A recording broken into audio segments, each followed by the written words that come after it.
Assalamu alaikum. I'm Dr. Beenish Shoro, consultant psychiatrist at Sydney Government Hospital, Liaquatabad. और आज का ये प्रोग्राम मैं होस्ट कर रही हूँ आदम जी के हेल्थ स्टूडियो से। जिस तरह आप सब जानते हैं कि कोरोना वायरस इस वक्त एक वबाई सूरत इख्तियार कर चुका है और इस कैफियत में जो खौफ और बेयकीनी का आलम है, उससे तकरीबन हर खास व आम मुतासर है। लेकिन इस सारे सिचुएशन में सबसे ज़्यादा स्ट्रेस पे वो लोग मौजूद हैं जो इस वक्त फ्रंट लाइन पे काम कर रहे हैं, जैसे कि मेडिकल में हेल्थ वर्कर्स हो गए, पैरामेडिकल स्टाफ हो गए, पुलिस हो गया, मीडिया हो गए या कानून नाफिज करने वाले इदारे। इस स्ट्रेसफुल सिचुएशन में उन्हें खुद को भी बेहतर रखना है और अपने आसपास के लोगों की भी ज़हनी सेहत का ख्याल रखना है। इसलिए आज का जो हमारा टॉपिक हमने चूज किया है वो है कि सोशल वेलबींग का ख्याल कैसे रखा जाए, ना सिर्फ अपनी बल्कि अपने सराउंडिंग्स में रहने वालों की भी इस पेंडेमिक सिचुएशन में।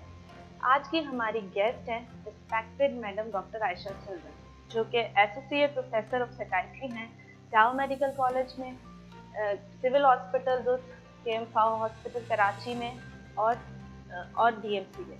She has more than 23 years of experience as consultant psychiatrist with a special interest in child and adolescent psychiatry.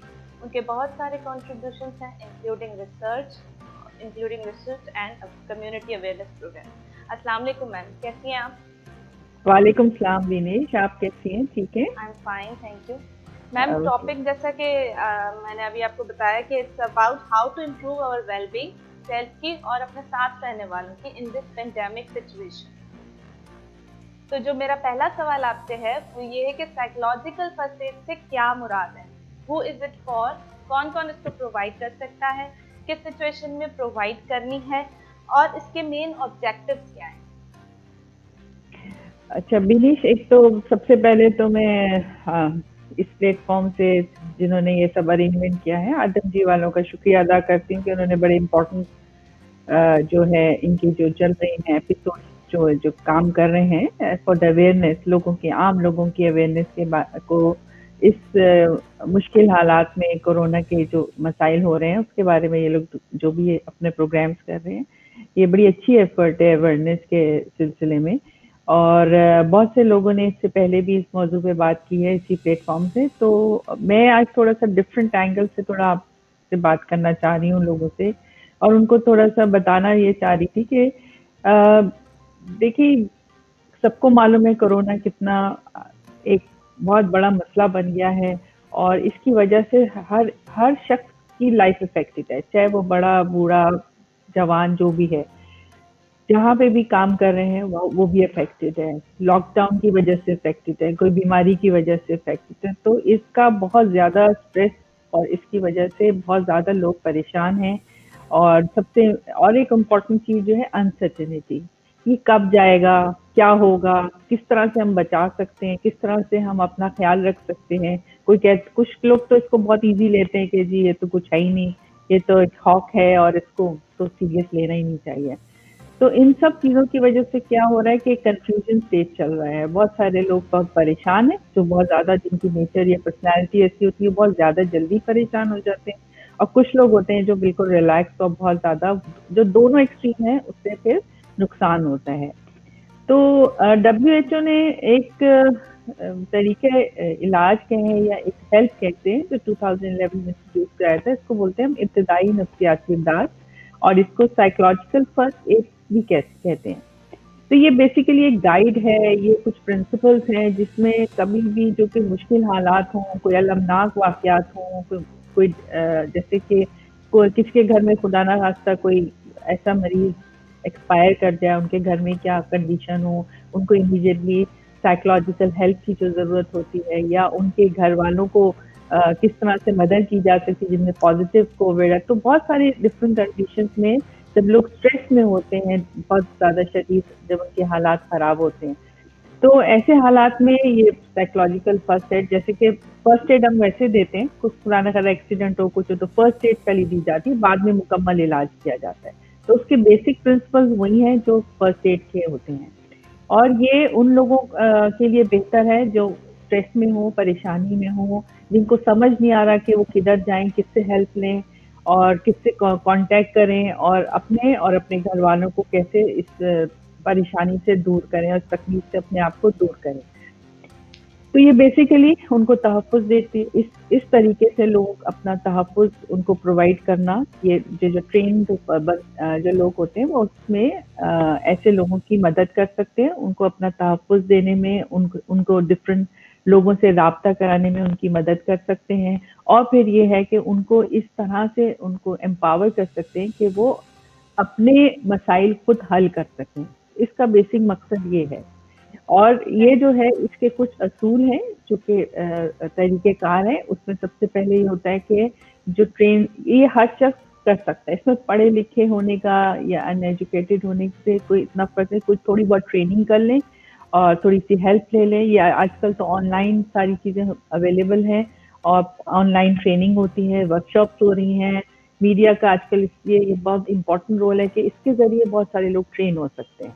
और उस ट्रेनिंग के बाद ऐसे लोग जो काम कर रहे हैं, ऐसे लोगों के साथ जहाँ पे जो फ़ील्ड में काम कर रहे हैं, जो हॉस्पिटल्स में काम कर रहे हैं और जो ऐसी जगहों पे काम कर रहे हैं, कम्युनिटी में काम कर रहे हैं, उन लोगों को अगर ये ट्रेन हो जाए इससे, तो वो उन लोगों की मदद कर सकते हैं। इनके कुछ बेसिक प्रिंसिपल है। पहला प्रिंसिपल है प्रिपेयर योरसेल्फ। प्रिपेयर का मतलब अपने आप को तैयार रखें। तैयार वो शख्स जो इस फर्स्ट एड देने जा रहा है, साइकोलॉजिकल फर्स्ट एड, उसको हर तरह की मालूमात की भी मतलब मालूमात होनी चाहिए कि भई आजकल क्या सिचुएशन है, कोरोना के क्या हालात हैं, कितने अफेक्टेड लोग हैं, किस तरह से अपना बचाव करना चाहिए, कौन-सी एजेंसीज़ क्या काम कर रही हैं, किस जगह से राब्ता करने में क्या चीज़ के मसाइल हल हो सकते हैं, कि हॉस्पिटल जाना हो या फिर ये कि खुराक की अगर कोई प्रॉब्लम है या कोई और तरह की मुश्किल हालात हैं, तो उसमें वो किससे राब्ता करें। तो ये सारी चीज़ों के लिए प्रिपेयर होके जाना चाहिए, उसके पास इन्फॉर्मेशन अच्छी होनी चाहिए।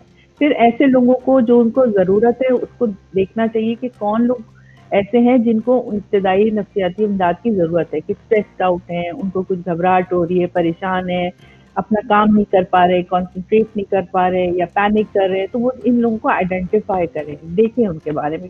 फिर उनसे सुनें कि उनको मसला क्या है, एक्चुअल प्रॉब्लम क्या है, उनके क्या मसाइल हैं। किसी का हर एक का डिफरेंट मसला हो सकता है, तो उनको सुनें। ज़रूरी नहीं है कि उनको बहुत ज़्यादा प्रोब करें या बहुत ज़्यादा उनको फ़ोर्स करें कि अपने मसाइल बताएँ। जितना वो बताना चाहें, वो सुनें, तवज्जो से सुनें। फिर उनका राब्ता या लिंक करा दें उन लोगों से जो कि उनकी मदद बेहतर तरीके से कर सकते हैं। क्योंकि हर काम के लिए एक स्पेसिफिक लोग होते हैं, स्पेशलिस्ट लोग होते हैं जो उन मसाइल को हल कर सकते हैं। तो उनसे राब्ता करने में उनकी मदद करें। बेसिकली ये काम है साइकोलॉजिकल फर्स्ट एड का। सही, मतलब साइकोलॉजिकल फर्स्ट एड आप ऐसे कह सकते हैं कि कोई भी ऐसी नफ्सियाती तिब्बी इमदाद जिसकी वजह से आप अगर किसी क्राइसिस से, किसी ट्रॉमा से या किसी इवन टेररिज्म के भी किसी आफ्टरमैथ से गुजर रहे हो, तो आपको अपनी ज़हनी सेहत को इनिशियली फर्स्ट एड पे कैसे रोकना है और कैसे उसे बेहतर बनाना है, आपको कैसे रिकवरी प्रमोट करनी है और कैसे प्रिजर्व करना है अपना प्रीवियस जो आपका हेल्दी एक्सपीरियंसेस थे उन सबको। थैंक यू मैम, हमें बात आपकी अच्छे से समझ में आई। मेरा अगला सवाल ये है कि जो स्पेशल नीड्स में अभी लोग मौजूद हैं, जैसे कि आइसोलेशन में मौजूद हैं, क्वारंटीन में मौजूद हैं, या जो बाहर से आए हैं या जिनके अभी कुछ लोग बाहर गए हैं, उन्होंने आना है, और स्पेशल एज ग्रुप जैसे बच्चे हो गए या बूढ़े हो गए, उनको इस सिचुएशन में कैसे हैंडल किया जाए, क्योंकि वो जहाँ पर एक तरफ इस कोरोना से डर है, वहाँ पर रियलिटी में भी उनको ज़्यादा थ्रेट्स मौजूद हैं। तो उसको कैसे हैंडल कर सकते हैं फ्रंट लाइन वर्कर्स या जो भी साइकोलॉजिकल तिब्बी इमदाद पहले उनको प्रोवाइड की जाए? अच्छा, ये 2-3 तरह के मुख्तलिफ कैटेगरीज हैं। अब जैसे कि पहले हम बात कर लेते हैं कि जिन लोगों को कोविड पॉजिटिव आ गया है या वो लोग इस बीमारी से पॉजिटिव उनका वो आ गया है, तो उनके लिए तो सबसे बेहतर तरीका यही है कि वो अपने आप को सेल्फ आइसोलेट कर लें। अगर इब्तदाई अलामात अभी उसकी ज़ाहिर नहीं हुई है लेकिन उनको पॉजिटिव आ गया है। सेल्फ आइसोलेशन में बहुत सारे अच्छी बात ये है कि देखिए होप फैलाना चाहिए। कोई भी अगर कोई तकलीफ, बीमारी या कोई भी मुश्किल हालात होते हैं, तो उसके अंदर नेगेटिविटी के साथ उसको अप्रोच नहीं करना चाहिए कि देखो इतनी डेथ्स हो गई, जिस तरह से आजकल हाईलाइट होता है कि इतनी डेथ्स हो गई, इतने मसले हो गए।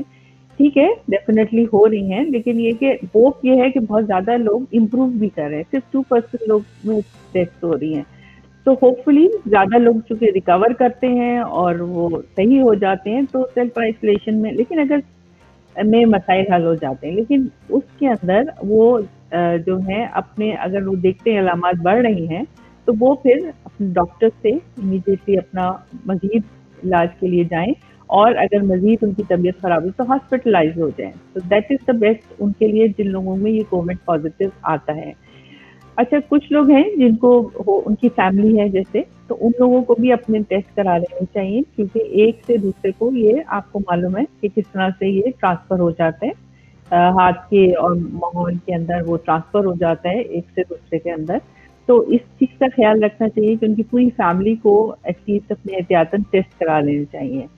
और जिसको भी मालूम हो उसको देखिए स्टिग्मेटाइज नहीं करना चाहिए कि अगर किसी कोई बीमारी हो गई तो कोई खुशी से अपने बीमारी नहीं लेता, तो स्टिग्मेटाइज नहीं करें कि भाई बस ठीक है, उनको विक्टिम हो गए किसी बीमारी के, तो उनकी हेल्प करना चाहिए, उनकी मदद करना चाहिए, उनको उम्मीद दिलानी चाहिए, उनको सही रास्ता बताना चाहिए कि वो कहाँ जाके अपना प्रॉपर इलाज करा सकते हैं।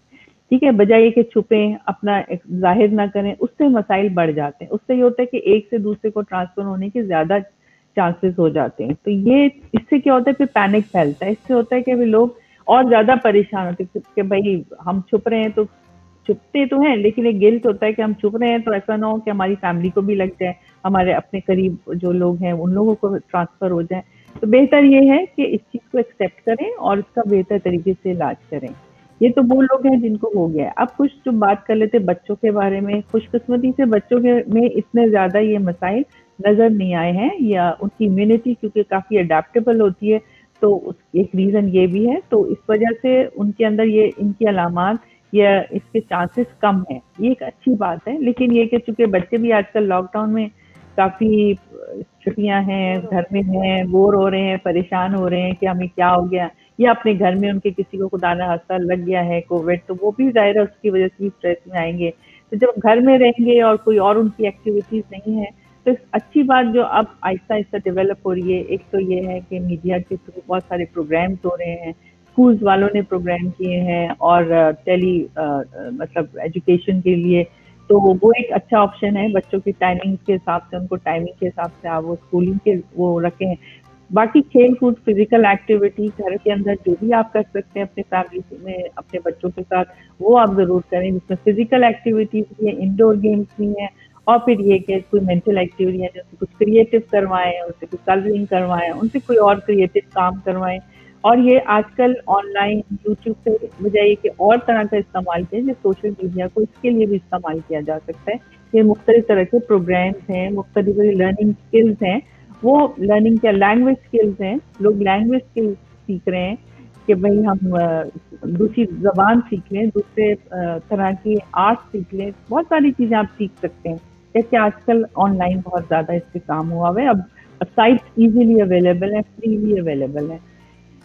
और उनको आप बूढ़े लोग जो हैं उनके लिए कुछ ये है, क्योंकि जाहिर है बूढ़ों को कुछ थोड़ा सा उनको ज़्यादा ख्याल रखना है, तो उनके लिए उनका रूटीन एक तो बनाएं, उनके साथ भी बैठें, उनको भी सोचते कि एक सोशल कांटेक्ट ज़रूर करें।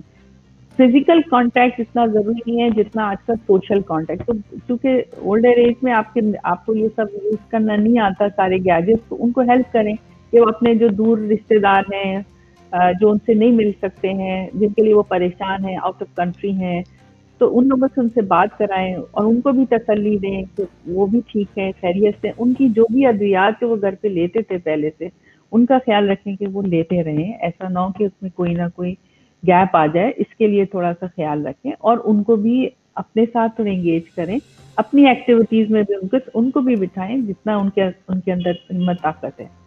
तो उनके लिए भी काफी, बल्कि इस टाइम में तो मैं कहती हूँ फैमिली रियूनियन, फैमिली के जो होता है ना, कोहेसिवनेस ज्यादा बढ़ सकती है। तो ये बहुत अच्छा था। इवन हम वो एक्टिविटीज भी कर सकते हैं जो हमने छोड़ी हुई थी, जिनके लिए हमारे पास वक्त बिल्कुल नहीं था या हमारे लिए रिक्रिएशनल थी। अच्छा मैम, जी एक जी और क्वेश्चन है कि जो फ्रंट लाइन वर्कर्स हैं जो कि डायरेक्टली हैंडल कर रहे हैं अफेक्टेड पेशेंट्स को या उनकी फैमिलीज को, या जिनसे उनका इंटरेक्शन होता है, चेक करना पड़ता है, स्क्रीनिंग करनी पड़ती है, जैसे कि आप हेल्थ स्टाफ बोल रहे हैं, मेडिकल वर्कर्स बोल रहे हैं, पुलिस बोल रहे हैं, मीडिया वाले बोल रहे हैं, तो उस सिचुएशन में उन लोगों को अपनी जहनी सेहत बेहतर बनाने के लिए क्या इकदाम करने चाहिए? देखिए, ये एक इमरजेंसी सिचुएशन है मोरलेस, क्योंकि इसमें कोई भी, जिसे हम कहते हैं ना, इससे हम कहते हैं ना गरीब अमीर, कोई कोई भी फील्ड का शख्स जो है, वो इससे, जिससे हम कहते हैं ना, वो उसकी बचत नहीं है, इम्यून तो नहीं है। इम्यून नहीं है वो। तो अब उन लोगों को भी देखिए, जो लोग फ्रंट लाइन पे काम कर रहे हैं, डेफिनेटली वो अपने आप को एक्सपोज कर रहे हैं। एक, क्योंकि आपको नहीं, आपका जो भी जिसे हम कहते हैं ना, जो ओपोनेंट है या आपका जो भी दुश्मन कह लें या जो भी कहें आप कोरोना को, कि वो आपको नजर नहीं आ रहा, आपको नहीं मालूम कहाँ से आ सकता है, कैसे आ सकता है, किससे आ सकता है। तो ये एक बहुत बड़ा रिस्क है जो लोग फर्स्ट लाइन पे काम कर रहे हैं, और उन सबको ये मालूम है। और जब भी आप रिस्क सिचुएशन में काम करते हैं तो स्ट्रेस लेवल बढ़ जाता है, आपके अपने अंदर जो उसकी उसको कम करने की जो सलाहियत है, वो डिपेंड करती है आपकी पर्सनैलिटी पे, आपके एनवायरनमेंट में, कि आपका एनवायरनमेंट कितना कंडीसिव है, आपके मसलों को समझ सकता है, आपको हेल्प कर रहा है, आपको प्रिवेंट उनसे बचने के आपकी जो तदारक है वो कर रहा है आपके साथ। जैसे कि मास्क वगैरह अवेलेबल है, या आपको ट्रांसपोर्ट के लिए आसानी है, या अगर आपको कोई हेल्थ इशू आ रहा है तो आपको इमीडिएटली देखा जा रहा है, या फिर ये कि अपना जो उनका रूटीन है, जैसे कि अगर किसी को लंबी ड्यूटीज हैं, देखें एग्जॉशन से क्या होता है, हमेशा स्ट्रेस बढ़ जाता है। ठीक है, जब भी एग्जॉस्टेड फिजिकली भी होंगे तो भी स्ट्रेस बढ़ जाता है। तो एक इम्पॉर्टेंट चीज जरूरी है कि उनकी स्लीप बहुत अच्छी होनी चाहिए। स्लीप भी इम्यूनिटी के ऊपर बहुत इफेक्ट करती है। अगर स्लीप अच्छी नहीं होगी तो इम्यूनिटी कम हो जाती है। तो स्लीप के लिए कि जाहिर है वो अगर बहुत लॉन्ग आवर्स करते हैं तो दे हैव, वो को चाहिए कि डिवाइडेड ड्यूटीज करें या डिवाइडेड काम करें। और हर हर रोज एक शख्स रोजाना एक ही काम करेगा लंबे टाइम के, तो वो एग्जॉस्ट हो जाएगा। तो उनके टाइमिंग्स को थोड़ा सा ख्याल करना चाहिए। दूसरा ये है कि उनकी स्लीप की, जैसे हमने बात, तीसरी बात ये है कि उनको अपने डाइट डाइट बहुत उनकी प्रॉपर होनी चाहिए, ताकि ये ना हो कि वो खा पी नहीं रहे प्रॉपर, या पानी पीना जिसे हम कहते हैं हाइड्रेशन, ये भी एक इम्पॉर्टेंट फैक्टर है। फिर दूसरा, रिलैक्स होने के लिए जिस टाइम पे वो ऑफ हो तो वो अपना काम और अपने जो घर की इश्यूज या जो भी है रिलैक्सेशन टाइम, उसको बिल्कुल अलग रखें। उसको ये ना हो कि वहाँ की भी टेंशन लेकर घर आ जाएं। घर आए तो अपने बिल्कुल रिलैक्स हो, अपनी रिलैक्सिंग एक्टिविटीज करें, जिन जो हॉबीज या जो चीजें जिनको वो एंजॉय करते हैं, जिनको वो जिनके साथ करने से उनको थोड़ा सा अपने आप को अच्छा लगता है जिसे। और अगर कोई नई नई चीज अपना सीवी इंक्रीज करना चाहें तो वो बैठ के इंक्रीज कर सकते हैं, कि कोई नई एक्टिविटीज करें। सिंगिंग है, कुछ लोगों का शौक है, लोग अपने क्लिप्स डाल रहे हैं आजकल, बुक्स हैं, अच्छी बुक्स पढ़ रहे हैं। तो वो जो भी चीजें आपको आपको आपको अच्छा लगता है जिसको पढ़ करने से, वो जरूर करें, क्योंकि माइंड को रिलैक्स करना भी जरूरी है। और फिजिकली जाहिर है आपको सबसे एक और इम्पोर्टेंट एरिया फिजिकल, क्योंकि लॉकडाउन में आप इधर उधर बहुत ज्यादा जिम और इधर जगहों पे या वॉक के लिए लोग नहीं जा रहे होते, तो अपने घर के अंदर कोई ना कोई एक्टिविटी करें। आपने देखा होगा कि बहुत सारे प्लेयर्स हैं, वो अपना वो डाल रहे हैं आजकल डिफरेंट मीडिया पे, कि भाई हम देखो घर में किस तरह से अपने आप को फिट रख रहे हैं। तो अगर वो कर सकते हैं तो फिर इसके लिए बहुत बड़ी जगह की जरूरत नहीं होती, अपने घर के अंदर भी लॉकडाउन सिचुएशन में भी ये कर सकते हैं। तो और दूसरा, रिफ्लेक्ट करें अपने आप को। सबके लिए ज़रूरी है इस टाइम पे कि वो अपने जो है अपनी ज़िंदगी को रिफ्लेक्ट, मतलब के बारे में सोचें कि वो क्या हैं, क्या उनके हालात हैं, किस तरह से इनको इम्प्रूव कर सकते हैं, क्या चीज़ें जो वो बाद में नहीं करना चाहिए। बहुत सारी चीज़ों के बारे में वो रिफ्लेक्ट कर सकते हैं। अपनी फैमिली कोहेसिवनेस, अपने बच्चों को, फैमिली को टाइम दें, ताकि ये कि जो पहले भाग-दौड़ लगी हुई थी वो अब चूँकि कम है, तो वो उस उनके लिए भी बेहतर है, उनके घर वालों के लिए भी बेहतर है। और आजकल एक और नया इश्यू जो हो रहा है कि बहुत सारे लोग जो लॉकडाउन में घर पे बंद हैं या नहीं जा रहे हैं, तो डोमेस्टिक वायलेंस बिकॉज़ ऑफ ये एंगर, फ्रस्ट्रेशन, अनसर्टेनिटी बहुत ज़्यादा हो गया है। तो उसको भी थोड़ा-सा देखने की ज़रूरत है कि हर चीज़ से अगर वो स्ट्रेस्ड आउट हैं या वो समझ रहे हैं कि उनको भी टेंशन हो रहा है अपने ओवरवर्क होने की वजह से, तो वो सारे सिम्पटम्स, अगर बेचैनी, घबराहट, नींद का ना आना, कंसंट्रेशन में प्रॉब्लम हो रहा है, सारी चीज़ों, तो फिर तो उनको भी चाहिए कि वो अपनी कोई भी प्रोफेशनल हेल्प के लिए ज़रूर रुजू करें, क्योंकि आजकल ऑनलाइन फ्री सर्विस काफ़ी जगहों पे अवेलेबल है। एग्जैक्टली, यू मीन टू से कि जहाँ हमें अपने फिजिकल हैबिट्स अपनी मेंटेन रखनी है, वहाँ हमें physical activity, exercise, sleep, hygiene, food, इन सब का भी प्रॉपर ख्याल रखना है, और साथ साथ रिक्रिएशनल एक्टिविटीज में भी इंडल्ज रहना है। मैम एक और क्वेश्चन है कि जिस तरीके से आप देख रही हैं कि आजकल मीडिया का रोल है, उसमें इस तरह के कम्युनिटी अवेयरनेस प्रोग्राम्स का क्या रोल बन सकता है और उनको हम कैसे मैक्सिमली यूटिलाइज कर सकते हैं लोगों को एक ऑप्टिमिस्टिक कोहेसिव अप्रोच देने के लिए कि लोग जो हैं वो एक दूसरे के साथ इस डिस्टेंसिंग में भी जुड़े हुए खुद को फील करें। आपके ख्याल में मीडिया या ऑनलाइन सर्विसेज क्या रोल प्ले कर सकती है? देखिए आजकल जो वो बता रहे हैं कि इंटरनेट यूज जो है ना वो 20-30% इंक्रीज हो गया है। तो उसकी वजह यही है कि लोग जब बाहर नहीं जा सकते तो वो जाहिर है इंटरनेट की सर्विसेज को यूज कर रहे हैं। अब इस वक्त यही एक समझे आप एक तरह की ब्लेसिंग है कि हम जैसे हम और आप बात कर रहे हैं और हमारी जो भी बातचीत है वो बहुत सारे लोग देख सकते हैं और हमने जो भी मैसेज दिया है या जो इन्फॉर्मेशन दी है उससे आप इस्तेफादा हासिल कर सकते हैं। तो इस तरह से बहुत सारे लोग हमारे मुल्क में भी हैं और मुल्क से बाहर भी हैं जो लोग इसके एक्सपर्ट्स हैं। जैसे माइंडफुलनेस मतलब आप कोई भी काम करें खुशू से करें और पूरे ध्यान से करें तो उससे क्या होता है स्ट्रेस कम हो जाता है। आपको मालूम होता है आप क्यों और किस लिए करें, बेवजह कोई चीज़ करने की ज़रूरत नहीं। तो माइंडफुलनेस की बहुत सारी साइट्स हैं जहाँ पे आप जाएं तो वो आपको योगा है, मेडिटेशन है, रिलैक्सिंग एक्सरसाइजेज हैं और दूसरी तरह से अदर मेथड्स ऑफ घर में रह के कैसे एक्सरसाइजेज करनी है। दूसरी तरह की क्रिएटिव चीज़ें आप जो मैं आपसे बात कर रही थी, क्रिएटिव का मतलब ये है कि कुछ बना रहे हैं लोग आजकल फ्लावर मेकिंग कर रहे हैं।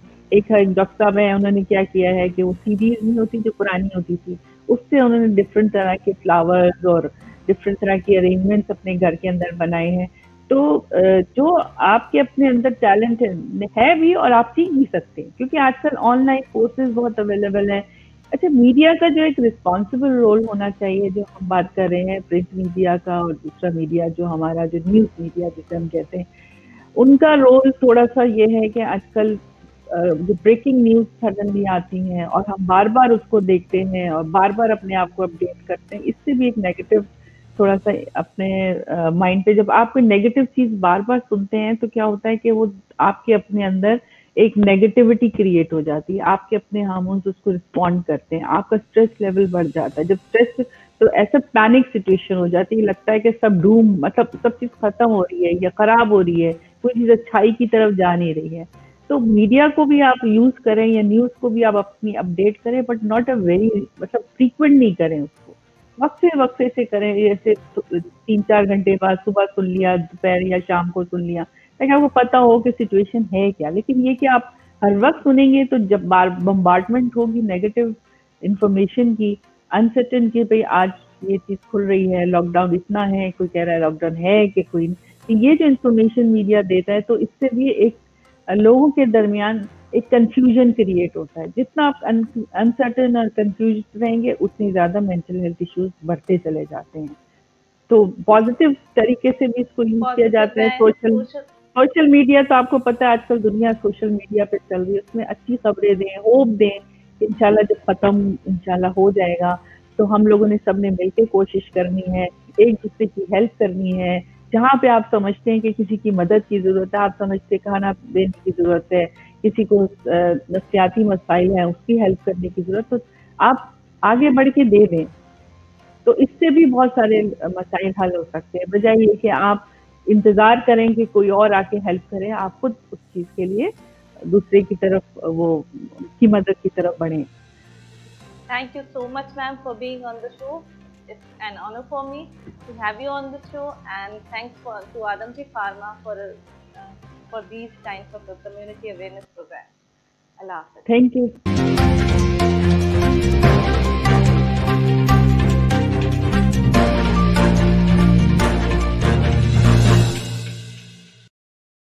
Ma'am. Thank you.